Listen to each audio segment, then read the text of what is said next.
Today is December 24th, 2009, and this is an interview between Cydra and Gregson. Should you say that it's part two? This is part two. There's an earlier file.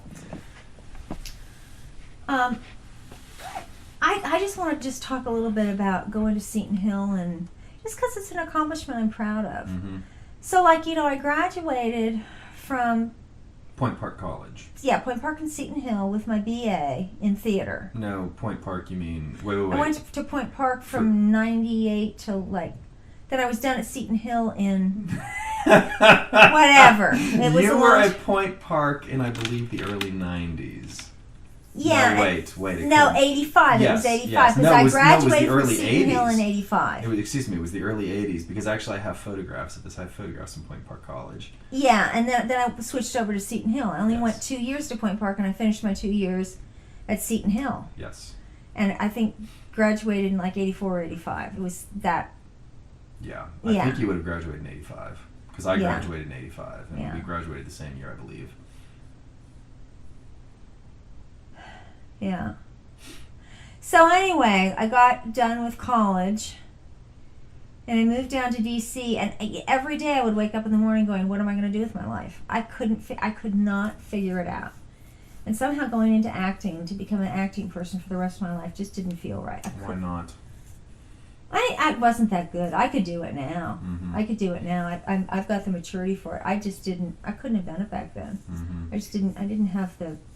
I couldn't release the emotional. I just couldn't. I was mediocre. Mm-hmm. I don't know. I just didn't think I wanted to do that. I just didn't. No, you're giving this disgusted look that you didn't want to do it. What was wrong with it? I just didn't want to be traveling around to repertory theaters and not knowing where the next paycheck was coming from, and it just wasn't feeling. It just wasn't working. Mm-hmm. The instability of it somehow bothered me, and it just didn't feel right. Now I'm glad I don't do it, because I don't think I can memorize all the lines anymore. We talked about the money. You said there just wasn't enough source of constant And of course income. I went dark, because there's just tons of money in there. So Mm-hmm. it just didn't feel right.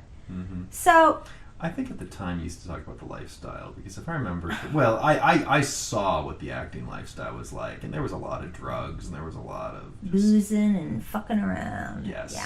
Yeah, that wasn't appealing to me either. So I moved down to D.C. and tried to answer this question for 5 years and couldn't get it straightened out. And Gregson came to the rescue in one of the most profound discussions and said, why don't you go? And I was taking art classes in D.C. I was doing these little art. I was always taking art classes. You loved art. Loved art. And Greg was like, why don't you become an art teacher? Why don't you go get an art education degree? And I was like, I'll never make any money. Nothing will ever happen. And it was the best advice I've ever gotten, period. And I just didn't. Anyway, so then I enrolled back at Seton Hill. And just went through the art program and took all kinds of classes, photography, sculpture, philosophy of art, just the whole 9 yards. Very good education, very comprehensive, very thorough, good professors. And finally, quite easily landed a job at Shadyside Academy. I had 2 quick jobs, 3 months at Mother of Sorrows as an art teacher with all my supplies in the broom closet. Why do you think you got that job so quickly? You said you easily got a job. Why? I worked my ass off. Mm-hmm. I woke up in the morning, and from the moment I woke up until 9 or 10 at night, I was reading about making art in the studio. I knew that to be competitive in the field, I had to get straight A's. I knew it. And I would just back you up and say I think you're right about that, because getting a job as an art teacher is nearly impossible, and the fact that you did it, and as you said, quickly, is a real testament to you. It is, and I'm very proud of it. And I got to make another slam at Walter. I was so proud of myself. I'd gotten a 4.0 for 2 consecutive semesters, and my grades were really high. And his comment to me was, well, they have a lot of grade inflation these days, and those grades don't really matter. What matters is your class number. No acknowledgement, nothing. I was devastated by it, just devastated. And then Carl and I were married at the time, and I went and told Charlie, and Charlie was, oh my gosh, that's fantastic. That's great. He goes, I think I need you to do a news release on this in the paper. I mean, he was just thrilled for me. But, yeah, and Stuart Thompson helped me put together this absolute kick-ass portfolio, and I had a lot to show. I'd really studied, and I'd done my homework, and I was ready to go. And my job at Shadyside Academy, it's been hard. I find the culture to be a little hard there. Teachers are kind of a little, they don't really think outside the box much, and they dress like teachers with those little button-down shirts, and, it's been okay, and I've struggled with my... That's just such an odd statement. I have no idea what you mean. So they dress like teachers. How do they dress that bothers you? They wear pumpkins around Halloween and Christmas trees on their sweaters during Christmas. Uh-huh. It's very cutesy and kitschy, and although I will say no one in my school wears those low-cut dresses. They're all very conservative, thank God. So that I enjoy about it. You don't get these yummy teachers. Yeah, some of the younger ones are yummy, and they yum it up a bit too much. Yeah, we've got a few, but for the most part. So, but I've worked really hard there, and I put out a good product with those kids. Let me just focus on this just a little bit longer. So you yummy teachers. No, well, yes, that's a whole nother. No. You said that you don't like when people dress in that sort of pumpkins at Halloween. How do you think teachers should dress? What's the ideal way for a teacher to dress? Like me. Which is? Oh, I don't know. I realize I've been so tired lately. I've really just stopped wearing jewelry. I mean, I'm just very pedestrian in my dress. So I'm starting to look like them these days, actually. So you can't. So you think people should dress with flair and imagination? That'd be nice. And you gotta be who and you wear are. saffron colors and purples. Yes. Which I might add, right now you sort of look like a Circus du Soleil. No, not at all. I was going to say, you look like an Indian holy person with a purple shirt on. Oh my! With my celadon You've got your fuzzy wrapped socks. saffron skirt on. My celadon green fuzzy socks. I don't know if that's just right. the Indian theme. No, they're fine. We got some sharp, snappy dresses. Tekla Hilton knows how to dress to the nines. She's always, every day I got to see what Tekla's wearing. It's always sassy and snappy, but modest. I don't know, it's been okay. I think the two challenges of that job. Okay, Giant Brill, I'm taking off for the Giant Eagle. Okay. Okay, and let me just be sure I get the right one you need here. Yeah. Protective. We don't need to read it out loud. We're all being recorded right now.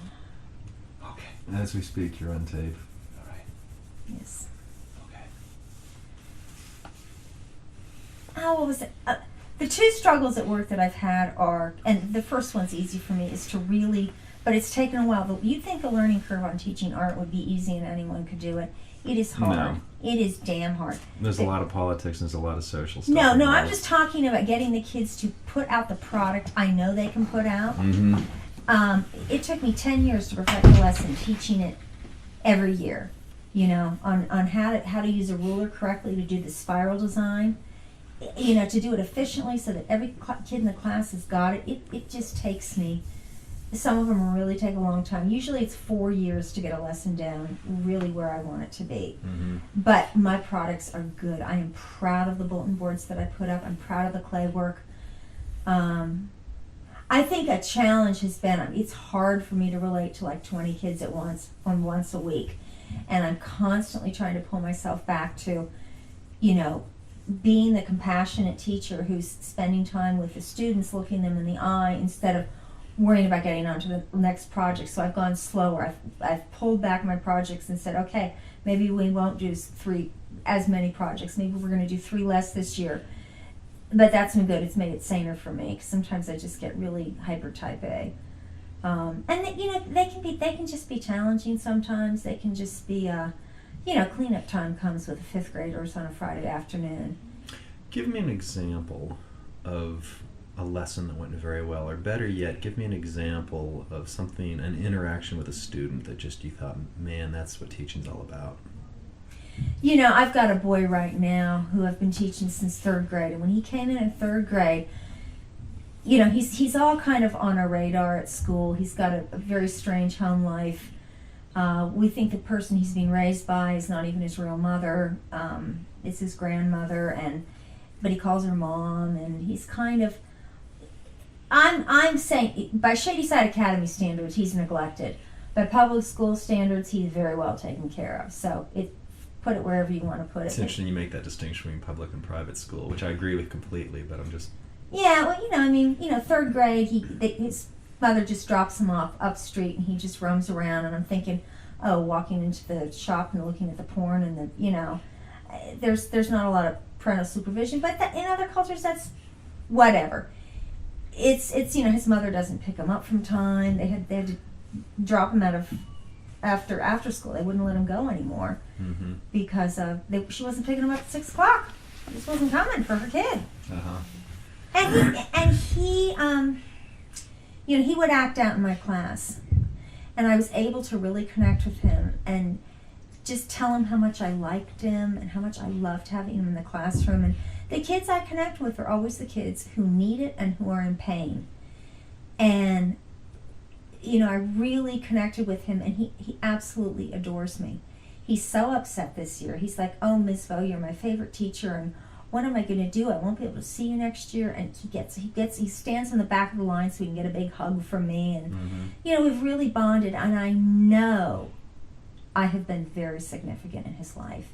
And I've done that with other kids too. There was a kid that was always crying, and I'd go in the bathroom and talk with him, and so those have been the most satisfying things emotionally, when I authentically, genuinely touch my students, and we really have like these little just adoring love affairs.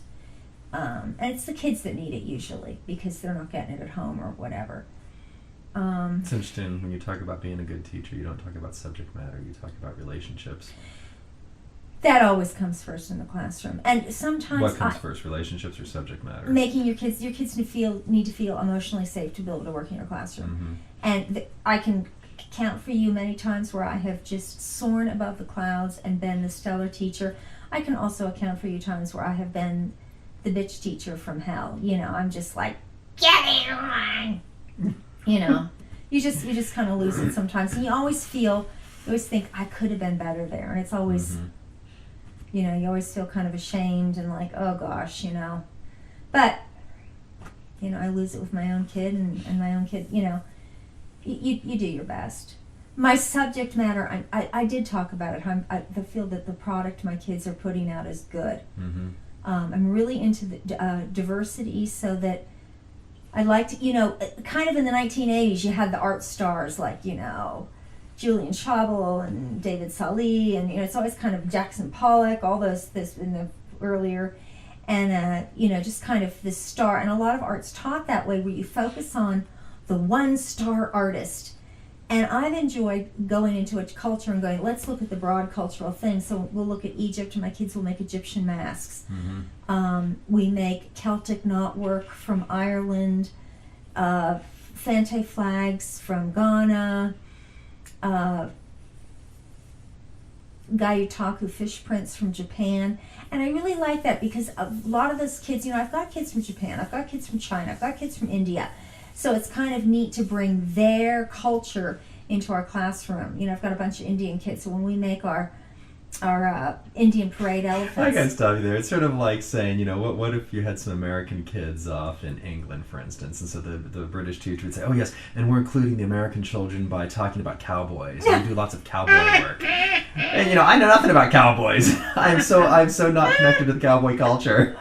Yes, and we all made like paper cowboy hats. Yes.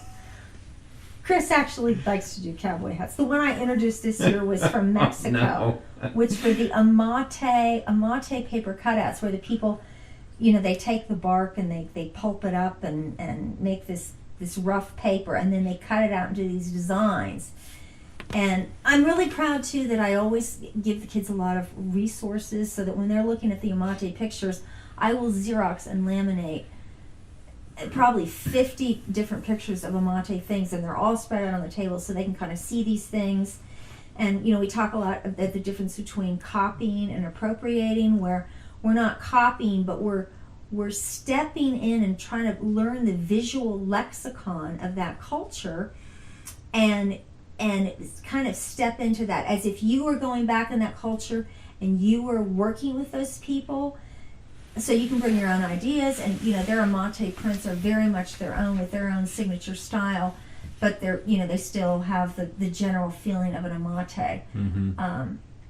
And that's exciting to me. My kids are always going, are we allowed to copy? And I'm like, well, we're not going to copy, but we're using this as a springboard. The techniques, or really truly the visual lexicon. That's really what it is. It's a whole new set of symbols that you're getting. I don't want to see your amate cutouts having football helmets. We're going to look at the main themes, which are vegetation, gods, goddesses, and things like that. So I feel like I do a good art program there. I'm really proud of it. Well, it's something you care about greatly.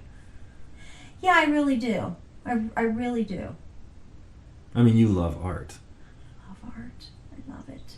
I love it, and I get so excited. You love color. I worship at the altar of color.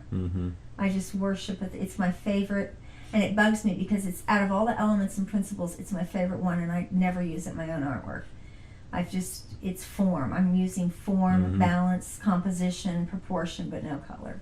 Well, it's funny because I actually picked up a lot because you went through these various college programs, and I actually learned a heck of a lot just from you going on and on about them. Oh, festive. So it's enriched my life.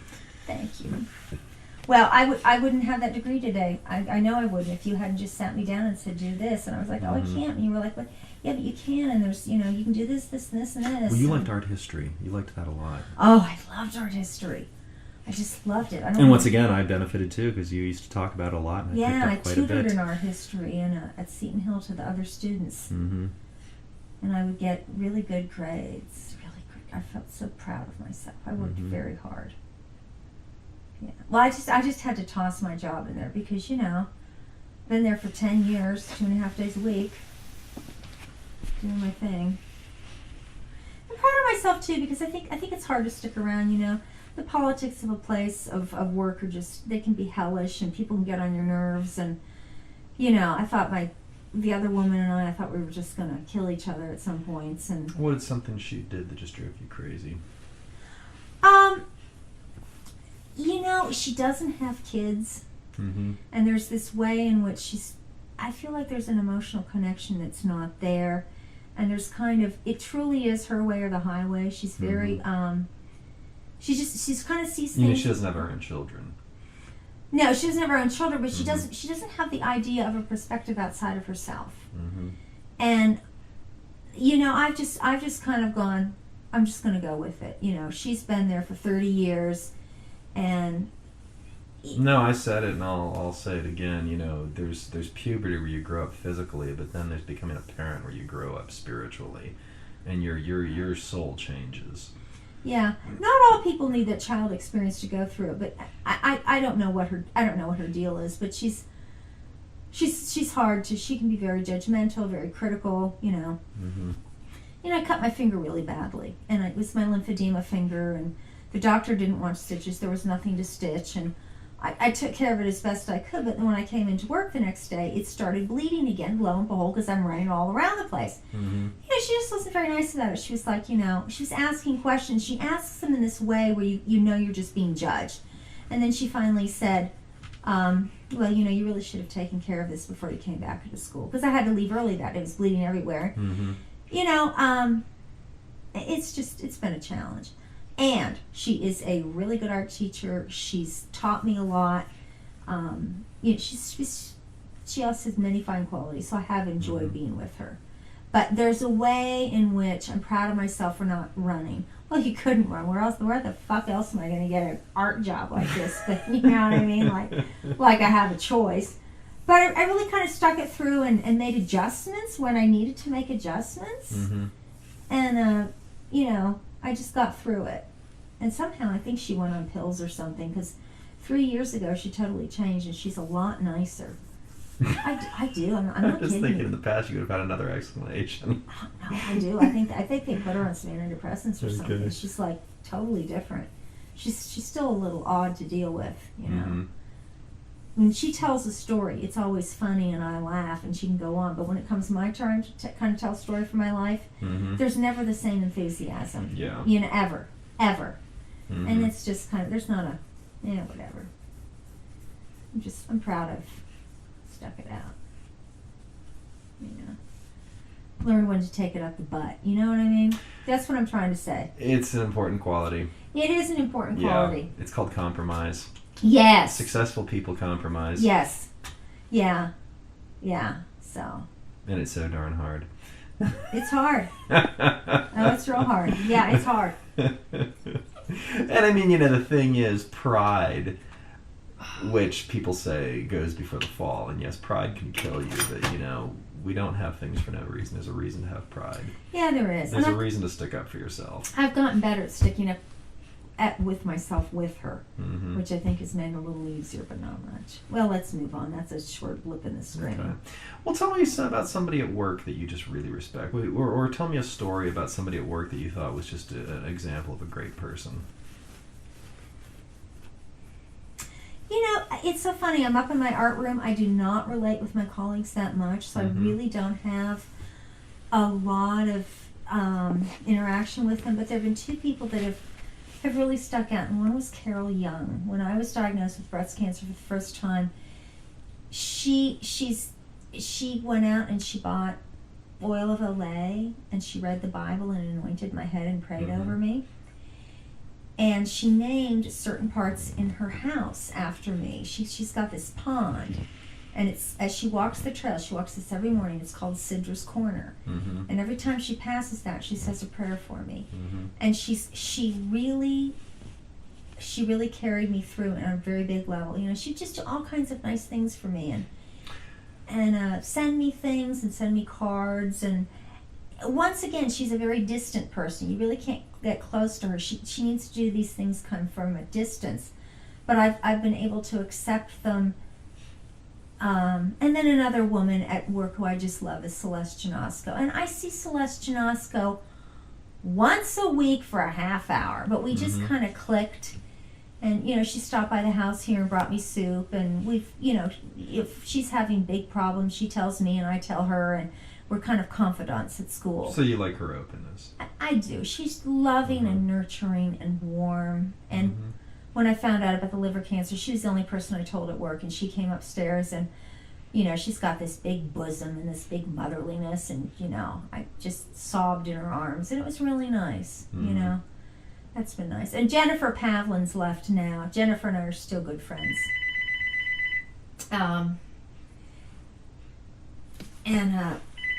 Terry Varner, there was a time there were a few people there. Terry Varner, who just dropped in the other day to see me. Either answer that or turn it off. Yeah, I keep hoping. Yeah, let me see if I can mute the ringer. I can just either mute the ringer or I'll shut this off.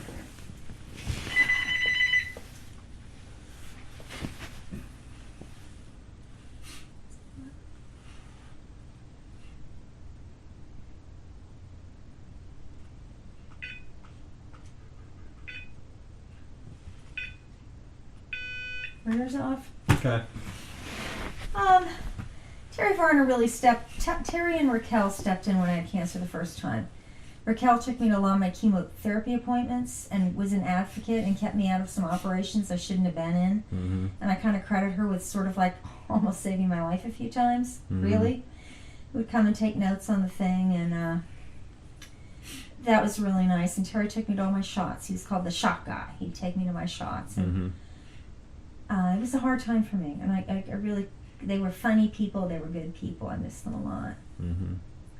They asked me one day, we would do these little questions, and one of them was, what person out of the whole faculty would survive Survivor and win the $1 million? And everybody thought, and they all looked at me and went, Cydra. I thought, is this a compliment or like a backhanded compliment, But I think it was kind of saying, I've got that amount of viper in me mixed with survival. And one of the doctors asked the matriarch, is she a fighter? And my mom said, oh yeah, she's a fighter. I'm a fighter, not a lover. I'm a lover, not a fighter. Who says that one? Is that Michael Jackson or who was it? Paul? Was it Paul Simon? they're singing that song, and Uh-huh. the line is, "I'm a lover, not a fighter, Michael." You know. So right. you're a fighter, not a lover. I'm a little bit of both. I'm a little bit country. I'm a little bit rock and roll. There's a nice bit from the 70s. Donnie and Marie. She's a little bit country. He's a little She's bit a rock and roll. roll. Rock and roll. Oh my God. Well, now you said something interesting because this sort of brings up something that I think about you. You were talking about your friend who says a prayer each day when she takes her walk. Yeah. I think to you, prayer is something that's important. Am I right?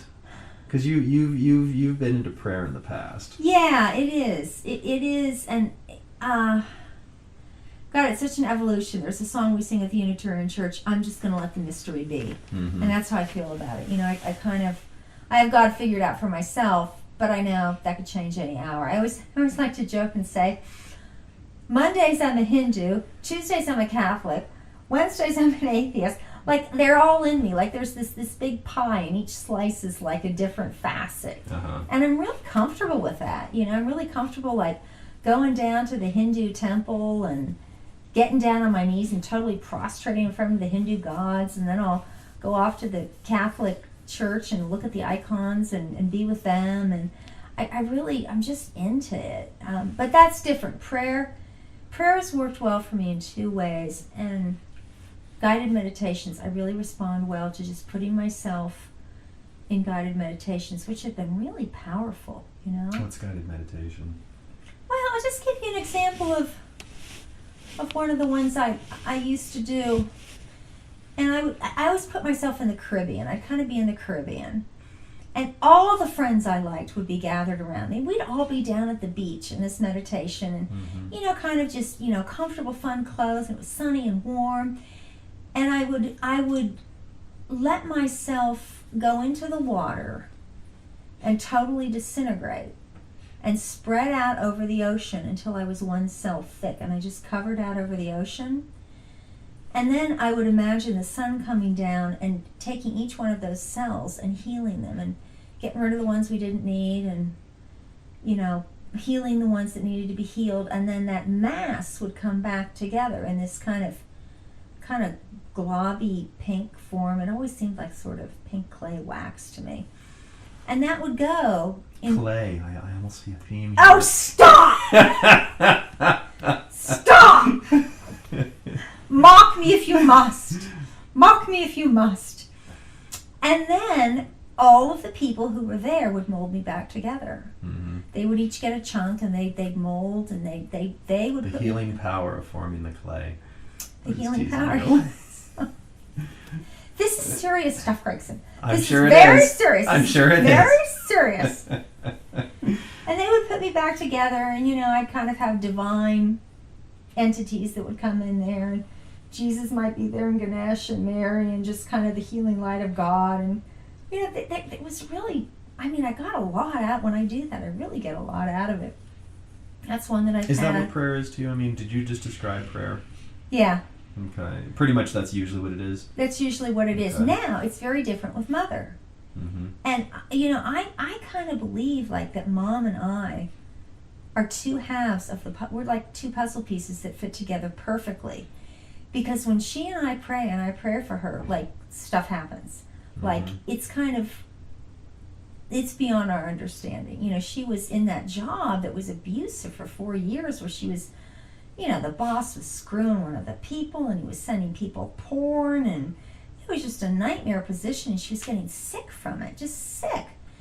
And, you know, I laid hands on her and did just a lot of praying of, you know, kind of the same one I'm talking about, probably that meditation too. And it was like months later, she was offered her dream job at Children's in ultrasound, which I'm not going to take credit for any of this, because this is all just like, I'm like, who knows how any of this works? I'm just going to let the mystery be. Mm-hmm. But I've been a really strong catalyst for her. Mm-hmm. Oh, I know, the first time we prayed, her supervisor hurt his foot in football and had to be out for like 3 weeks.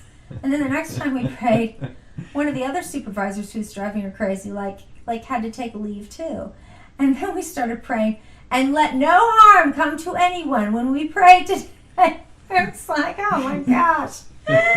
So, but Mom and I have kind of had a lot of, we've had some pretty freaky experiences with prayer where it's really been powerful.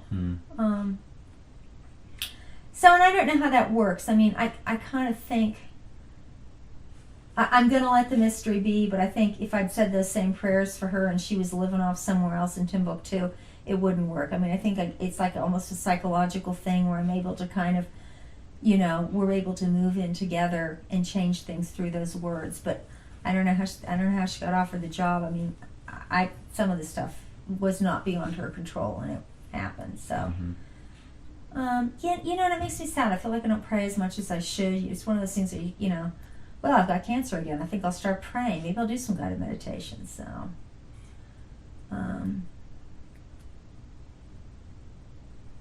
or just being in sacred spaces. I really like going to the temple. It's that ritual. Like I love, they come around and they waft this candle in front of you, and you kind of gather the flames into your face, and then there's this cone. I always think of it as the crown. I think you're gathering the smoke into your face, yes. Yes, you are. Yes, you are. And then they put this cone on your head, and then they come by and they give you camphor water, and you sip a little bit of it and throw the rest of it on your head. And then when I take a shower the next day, I can smell the camphor again, which just brings me tons of joy. And then you get temple snacks. They come by with these almonds and these little raisins, and you get a scoop of the temple snacks. And then you get a temple banana, which you have to share with somebody. So I always bring it back, and we always eat it with somebody else.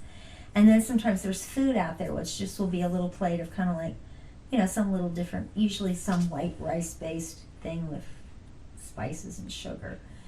And I just like that ritual. I love the beauty of it. I love temples. I was, just being down in the church the other day. It was like, this is this area that has been set aside from the chaos and the destruction and the noise. And it's utopian. It's this utopian spot where people can step out and enter into this different world that's elevated above, and they can be in this, the better than who I am. You've mentioned win-win utopia a number of times, and it's interesting too, because when you describe how you pray, you basically are creating a utopia. You're creating this ideal situation. And, so your art is about creating utopia, and your prayer is about creating utopia, and your worship is about creating utopia. Yeah, it's just that belief that I think there's win-win situations for just about everything. If we all wanted it to be that way, at least I've just tried to make them for myself. And I just love the colors and the beauty. That's the thing I hate the most about being a Unitarian, is that just that they live, their souls are from the neck up. It's just like, oh God, could we be any more bereft of beauty? On the other hand, I think you said you've sort of been a cafeteria worshiper, a la carte, taking a little bit from each one. Oh yeah, and so you get something from each one. So obviously you're getting something from Unitarian Church. And I'm so totally comfortable with that. So totally comfortable. Alma Faith Crawford, our new pastor, some people said to her, the thing we don't like about Unitarian Universalism is there's no core, there's nothing at the middle.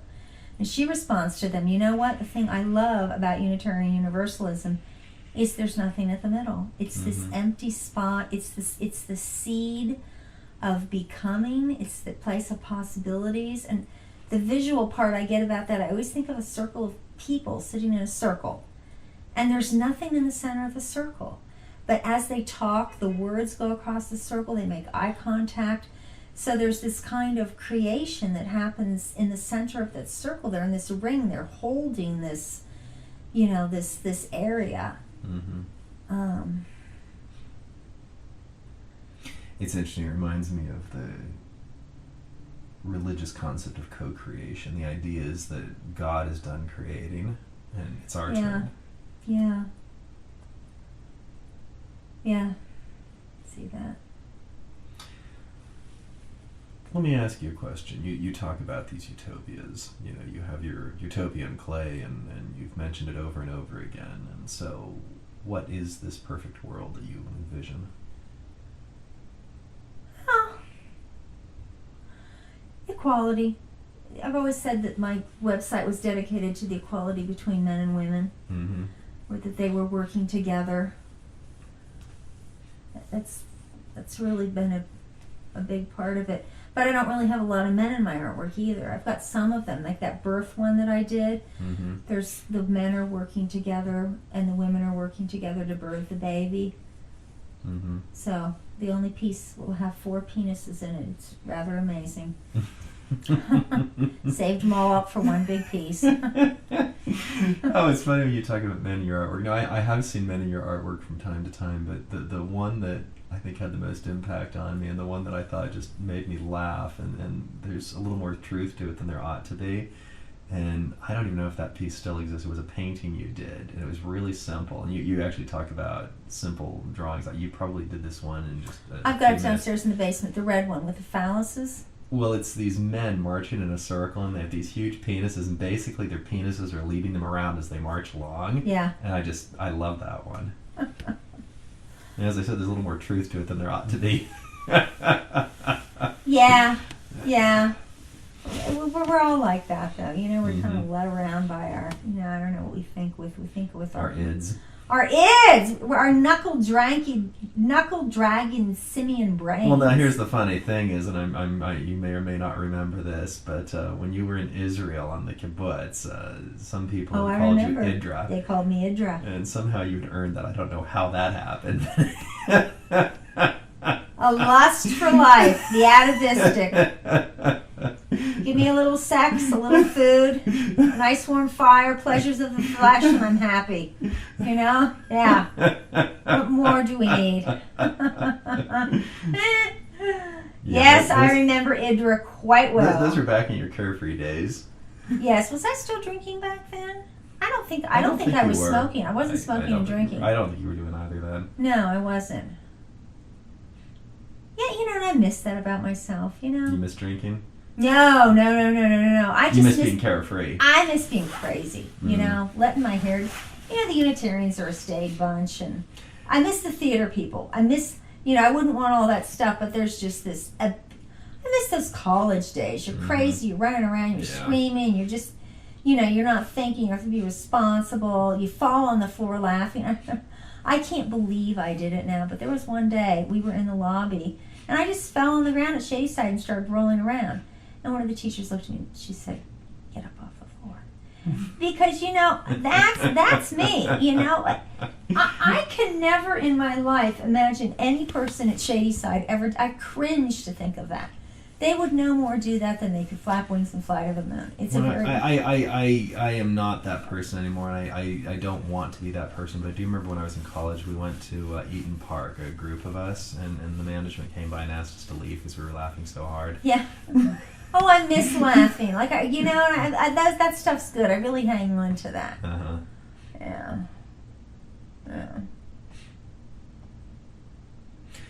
Let's talk about your childhood. Actually, it's our childhoods. Just start giving me some memories. What are just give me some good memories from your childhood. Good memories. There are a lot of them. I mean, I really get down on my childhood and everything, but I'm just thinking of those slush mugs. Mm-hmm. Greg and I used to have these slush mugs, and I've been trying to find one for Kevin, and I can't. But it was this plastic mug with this thick wall with, I guess, salt water in it. You'd freeze it, and then you'd take it out, and you'd put any beverage in it, and you kind of rub the sides with a spoon, and pretty much you'd have all this slushy stuff. And well, when done right, the entire contents of the mug would turn into slush. Oh, it was amazing. Yeah. With blend. Remember Vesta would buy the blend? It was pretty good. It was good. It was the green one. I think, oh my God, I can't believe we ate that stuff. Oh yeah, and that was good. And we'd pop popcorn. Greg and I would pop popcorn, and we'd nurse the cat.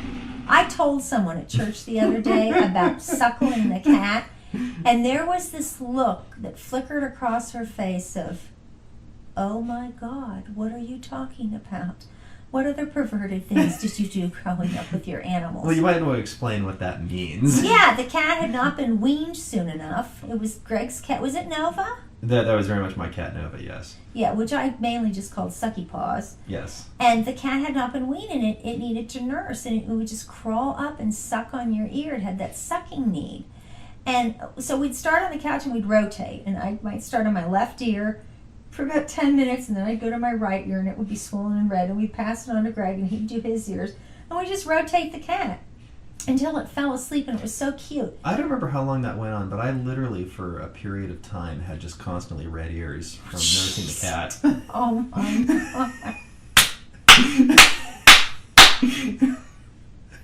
God. They hurt all the time. My nipples were so tender. My Exactly. ears were so tender. Oh, I nursed a cat for a good period of time. That's that was fun. We'd watch Gilligan's Island and the Brady Bunch, and so I have a lot of good memories of us watching television.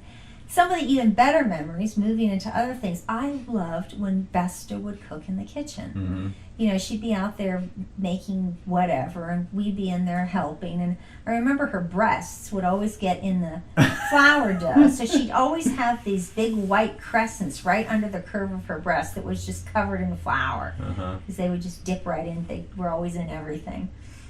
And that was a lot of fun. And I remember Dad would do the root beer with Dad. We made root beer with Dad, and we made I can still smell that to this day. I can smell too. It very. Yes, very vividly.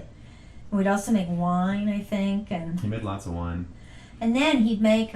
Oh my God, there was the sourdough, and the sourdough was kept in like It this. was like a monster from a movie. It was a monster from a movie. It was kept in this old peanut butter thing that was this plastic It was a container. huge tub that peanut butter had come in. Yes, like the hydrogenated peanut butter. Yes.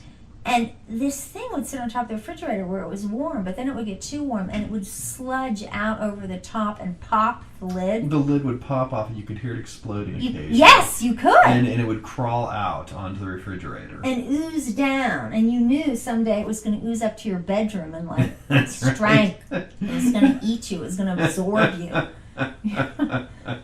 And I do not remember that stuff tasting good. I thought those I didn't think waffles it were tasted funky. good. No, they were. Well, it was sourdough, and it was very sourdough. He had gotten some organism that. It was yeah. Funko-Rama. Yeah, they were I never liked weird. it. No, I didn't. There were some weird meals growing up. Well, he loved to experiment with food. He did a lot He of that. did. Yeah. Yeah, it's I also probably remember where him I making got a fair amount of bread, and I remember a lot of rocks. There'd be just sort of this oval-shaped rock that we would eat. It was sort of hardtack. Oh my God. Oh my I don't think he God. believed in yeast or something. My favorite memory was the statue. Someone came over for dessert, and I think he took like a graham cracker square and set a marshmallow on top of that and a raisin on top of it. It was a marshmallow, a rice check, and a raisin. That's living high. And that baby. was dessert. That was and to living him, high. he was being generous. Yes. Yeah, you'd get ice cream and it would be like 2 teaspoons. Okay, these are supposed to be positive memories. They don't all have to be positive. One of the positive memories I do have, you said good times. Oh, I was going to get to bad times later, but if the bad times creep in, it's all right. Not like that. It's a good story. I mean, statues are just that's out of a movie. Statues. Oh, yeah. It was beyond bizarre. I mean, it was just the man was a nutcase. Would you have guessed that night too? Well, there was that guy. You weren't here for this one. It was Mike Visnick, and he had come to visit, and so Walter brought out what to him was a generous portion, and it was probly 2 teaspoons of ice cream. Yeah, it probably and was. Mike looked at it and laughed and goes, "Does it come with a microscope to view your dessert?" I know. Yeah, I know. Yeah. And Walter made some comment about looking a gift horse in the mouth. Oh, jeez! Oh, God! And there was probably an entire half-gallon of ice cream untouched in there. I'm I mean, sure there it's was. not like this was the last little bit. It was just, that's a Walter-sized portion. Yep. Stingier Life is the good. better. Life is good and you ain't getting much of mine. I love being the farmer's daughter. He had that patch of garden. Mm-hmm. You'd have the compost pile back there, which provided endless chewies for Ginger to make her The stink. dog would have Oh, compost God. chewies, yes. Compost chewies. But you planted all kinds of stuff. Green peppers and the corn. The corn was always my favorite, and peas or beans. I remember he grew sunflowers one year and Yeah. lots of fun stuff. It was fun. Mm-hmm. So, he'd be back out there tilling the thing, and I'd just be out there helping. And when I helped, I was the farmer's daughter. And that was, Mm-hmm. that's like some really happy memory that I was the farmer's. I just loved that. And I liked our trees. We each had a tree in the front yard. I remember ash trees. Yeah. And we'd each go sit up in each other's tree. And I don't think we'd let each other in the other one's tree. No, it was territorial. It was dirty. Yeah, you'd sit in your tree and I'd sit in mine. That's right. We'd stare at each other across the yard. That's right. Can't come up to my tree. Those trees were good. I spent a lot of time in that tree. They were. They were good. Yeah. And then I appreciated, the hiking that we did with Walter. Mm-hmm. Going to Goat Mountain Pass and the Olympics and I have photographs of all of that. yeah. I look back on them, they sort of felt like forced army marches after a while. It was a bit strenuous. Walter moved away to Seattle, and I have never hiked since, and I haven't missed in the least. And I didn't expect that to be the case. I thought that I would continue to hike. I thought I would enjoy it, but Yeah. he got it all out of my system. Yeah. We had good times, but yeah, it was sometimes pretty miserable. It was, I remember one time we came to this beautiful mountain stream, and the other parents were letting their children take their socks and shoes off and run in the stream, and Walter said, "Don't do that, your feet will swell." And it was like, well, we're in the army now. He was probably afraid that your feet would get wet and that it would be hard to walk. And it was a legitimate Yeah, fear, it's true. but It's true. there are ways to overcome that. Yeah, he was, but it was fun, it was fun building a fire, and Mm-hmm. I have many good memories of the hikes with Walter. Many good I do memories. too. But as I said, I have no need to continue it. I got I like it out day of my trips. system. But you like taking walks in We Fred. do a heck of a lot of walks. Yeah, that's more my speed too. I want to sleep at home at night. I'm good for an hour I like at the when I'm in most. bed. Yeah. I never slept well hiking. And as we both agreed, a good night's sleep is the foundation of the entire day. Oh my gosh, it's so true. It's so true. I have a lot of good memories about our church growing up in Owensburg. I mean, that was like our second home. We spent a lot of time at that church. We spent a lot of time at that church. And we're both fairly active in our churches. Yeah, we sure are. So that was really nice. Spending time at church. And school, school was fine for me. I didn't hate it. It was like a good place, It just felt good. I hated school. Couldn't stand it. Did you really? I didn't like school. Oh, I gosh. did not get anything good out of school. Yeah, I had the thespians afterwards. My little identity. Mm-hmm. I was a thespian and walk around in You painter were. pants. You loved theater in high school. Oh, I did. You absolutely loved it. I love the identity. I'd walk around with just in the daytime. There'd be paint on my arms. I wouldn't want to wash it. It was my badge, and I always have a crescent wrench or some piece of a hammer. Usually I had a hammer. I'd walk around with a hammer. That doesn't go over anymore. No, it They doesn't. don't do that in schools No. anymore. Bang, bang, Maxwell's silver hammer came down upon her head. Da, da, da. Bang, bang, Maxwell's silver hammer made sure that she was dead. Oh, back in the good old day when we were all young and innocent. Yeah, it's fun. I was in all the plays at school, and school was okay for me. My teachers weren't crazy, and it was happy memories. Yeah, and you were really into art in school too. You did I a lot of work was. with Dr. Lasher. Oh my gosh, yes, Merlin Lasher. Mm-hmm. Was that his first name? Was Merlin? Or is that just what he called himself? I think it was. Oh, good grief. I never knew what his first name was. He was just always Dr. Lasher. It was Merlin. Probably Merlin. Not too many people name their kids Merlin. Melina and I might do that, but other than us, Oh, please don't. we're not going to. Good. Melina already nixed that one. It was on the list. I love you, Melina. Just named him Harry Potter.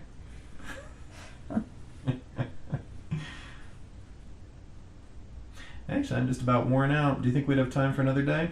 Yeah, Let's do yeah. another This day. is I'm, good. I'm worn out. Yeah, I am too. This is good though. I'm not on a painkiller right now, so Oh, that's good. and I'm not in pain. Mm-hmm.